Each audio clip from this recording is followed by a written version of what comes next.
Akuma is here in Street Fighter 6, and calling him an absolute monster would be an understatement, because Akuma ain't no monster, he's a demon. Are you prepared to tread down this path?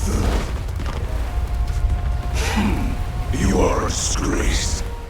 From his initial debut as nothing more than a shadow cut over Ryu during the opening of Street Fighter II Turbo, the mystery and intrigue surrounding this powerful dark fighter immediately captured the attention of players everywhere. Back then, he didn't even have a name. Only a black box would appear over where the character portrait and name should be. This trend would continue in later titles, with him only briefly appearing as a flash during the random select option in Street Fighter Alpha, as a hidden selectable character slot in X-Men vs Street Fighter, and as a hidden boss in Street Fighter EX, finally becoming a fully playable character without any catches in Street Fighter Alpha 2. From there, Akuma would become a mainstay as a destructive arch-nemesis to Ryu, and would make several crossover appearances in other franchises. A lot of crossover appearances. Seriously, this dude is literally everywhere. He's even canon to Tekken's story now. No matter where he went, he was one of the most dominant fighting game characters, and now that he's here in Street Fighter 6, I think it's only fitting that we do a deep dive into his design and gameplay mechanics. Akuma's original design was based on Neo statues, fierce guardians that can be found at the entrances of Japanese Buddhist temples, said to have been placed there to protect the temple and ward off evil spirits.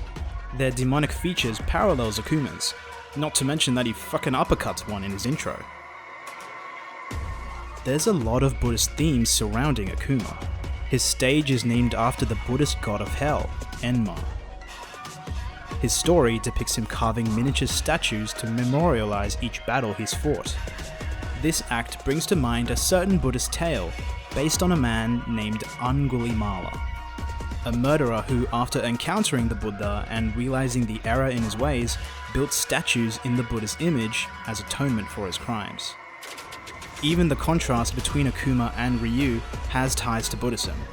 Ryu reflects the path of the Buddha, going on a journey to overcome his inner demons in order to achieve the power of nothingness, aka enlightenment or nirvana. Akuma, on the other hand, reflects the path of Mara. Mara represents the ego and embodies temptation, desire, and delusion. He takes on the form of a demon in Buddhism and would deliberately obstruct the Buddha's path to enlightenment, similar to how Akuma constantly tempts Ryu to embrace the Satsui no Hado, just as he has. Honestly, it just sounds like Akuma's just been trying to one-up Ryu this whole time. Ryu gave up on worldly desires in the pursuit of strength. Akuma gave up his humanity in the pursuit of strength. Ryu gave up on his possessions and took on the life of a hermit to fully commit to his training. Akuma doesn't even wear fucking shoes. Dude uses rope for gloves. I'm sorry, Ryu, but Akuma's just the better hobo.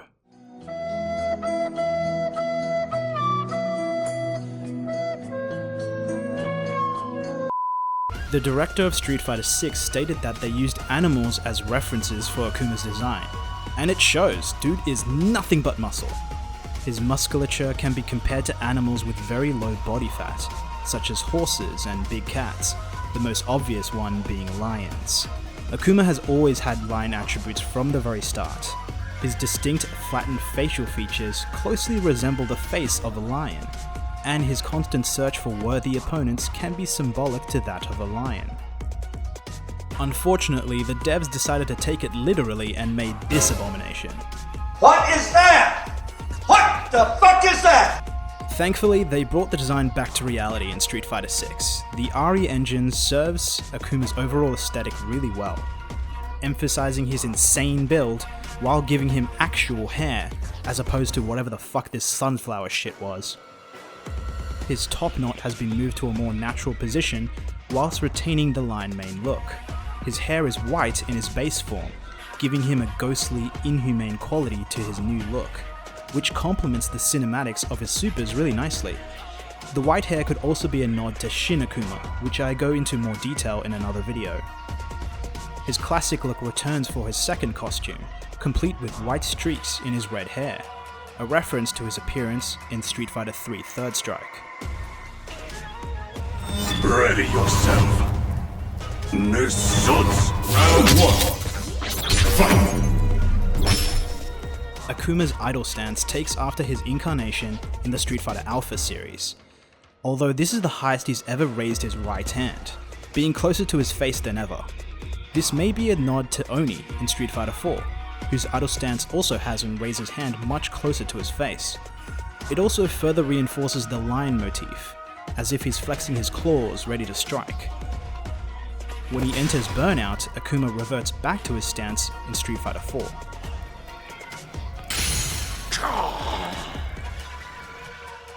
Now, if we just give it a couple seconds, any moment now, right there.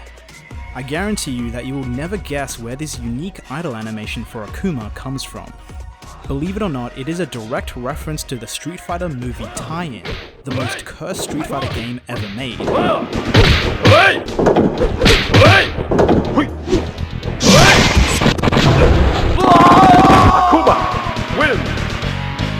This idle animation is one-to-one with the stance that Akuma took in that game. Which, I mean, wow. Whoever thought they'd ever reference a game like that? I'm not sure whether to be upset or impressed. Akuma retains his status as the glass cannon of Street Fighter VI. He has so many offensive tools, they had to buff the rest of the cast just to keep up. But he has the lowest health of the entire cast, and a relatively slow drive rush. So he relies heavily on his own movement abilities to maintain his offensive pressure. Which isn't a problem, because his walk speed is the fastest in the game, and his various demon-based techniques allows him to stay fluid and conceal his approach. This is on top of having one of the most oppressive fireballs in the game. Seriously, who thought it was a good idea to give this monster good zoning abilities? Go Hadoken lets Akuma pressure his opponents from afar. Like all other Hadokens, you can adjust the speed of the projectile based on the light, medium, and heavy inputs. But unlike other Hadokens, there are two distinct levels of charge. The first level of charge unleashes a red fireball for a total of 2 hits. And the final level of charge turns the fireball into a lava ball for a total of 3 hits. Enhancing Go Hadoken significantly reduces the charge time, allowing it to be used in combos. Under the right circumstances, he can even combo directly into his Fireball Super, Nisutsu Go Hado. These fireballs can also be performed in the air in the form of Zanku Hadoken. Zanku Hadoken has a diagonal trajectory and lets Akuma mix up his approach. Like the grounded version, the angle and speed are dependent on the inputs, but they can only be performed from a forward jump. However, the enhanced version can be performed out of a neutral jump, and is significantly faster, making it an effective combo starter if Akuma is able to catch his opponent out of the air. Or for a more damaging alternative, you can always go for the super variant, Tenma Go Zanku.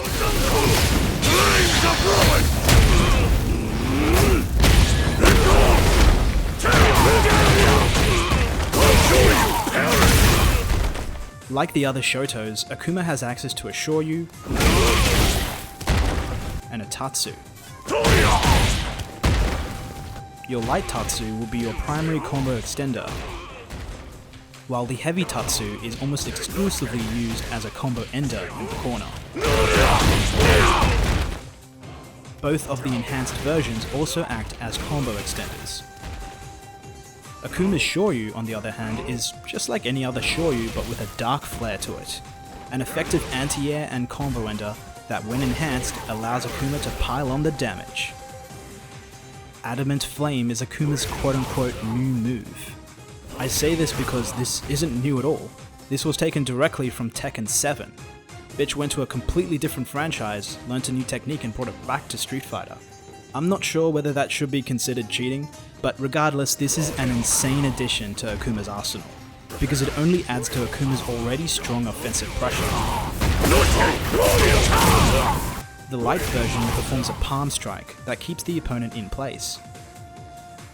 The medium version launches them away, while the heavy version launches them airborne, allowing for follow-ups. The enhanced version causes a wall splat that can be especially deadly in the corner. Empyrean's End is a monster of a super. Not only can it be used to extend combos,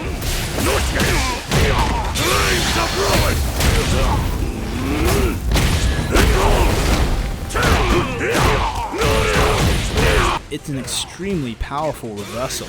It's fast, fully invincible on startup, and will send you flying. So if you're anywhere near the corner, you are fucked.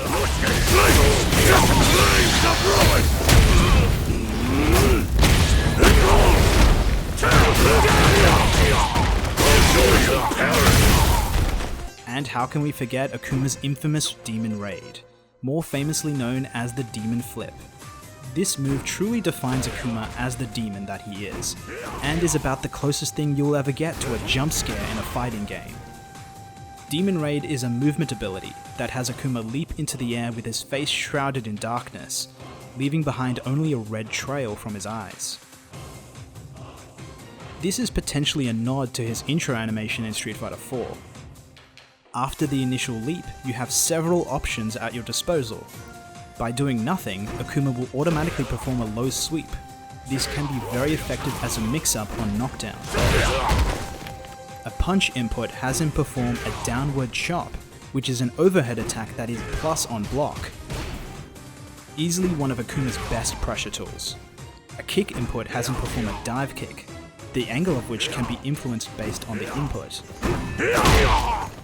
Or you can perform a fake out by holding down, so you can follow up with whatever the heck you want. Enhanced Demon Raid basically lets you say fuck you to neutral, and grants access to enhanced Air Fireball and Air Tatsu with no additional cost of drive gauge. Your best move into this would be Akuma's primary launcher, Back Heavy Kick, a launcher that can even let you side switch in the corner when Drive Rush cancelled. As far as notable buttons go, you also have Crouching Medium Kick and Standing Heavy Punch, which both combo into Adamant Flame, Forward Medium Kick as an effective poke, which without the input lets you target combo into an overhead for a ground bounce, or restand, and Forward Medium Punch, which is a strong overhead that can be potent out of a Drive Rush. Finally, we have Akuma's signature ability, Ashura Senku, better known as the Demon Teleport. Although, let's be real, Demon Glide is a far more appropriate title, as it allows Akuma to glide across the battlefield cloaked in shadow. Ashura Senku has been Akuma's trademark ability. It can be used to retreat and advance forwards, allowing him to pass right through opponents and even attacks with the right timing. It can be especially deadly when combined with Drive Rush, as it can throw off your opponent's timing when they attempt to punish. Unfortunately, you're no longer invincible as you used to be in previous titles, but it's still very effective on knockdown, especially now that he has a new technique out of it, Oboro Throw. A command grab that can be performed directly out of Demon Glide, which has a unique animation for punish counters. This isn't exactly brand new either, as it was first introduced in the Omega version of Street Fighter IV, but it adds a new level of complexity to Akuma's movement and mix-up abilities. Now we can finally move on to Akuma's level 3, Sip of Calamity. Not even bothering with any kind of technique, just a straight hard punch to the face. The deed is done. The Critical Art version punishes opponent for even fighting back, with a blast of Dark Hado right to the face.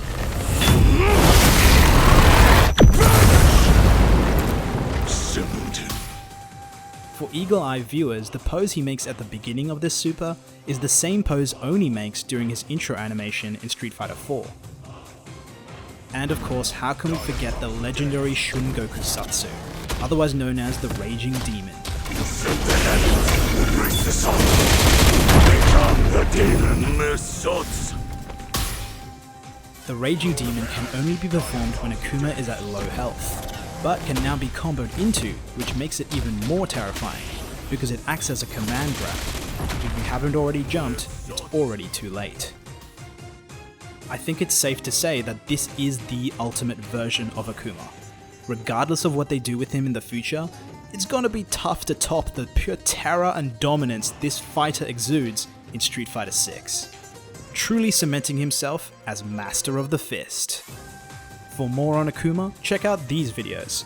Leave a like and of course subscribe for more on Street Fighter 6. Take care, and I'll see you in the next one.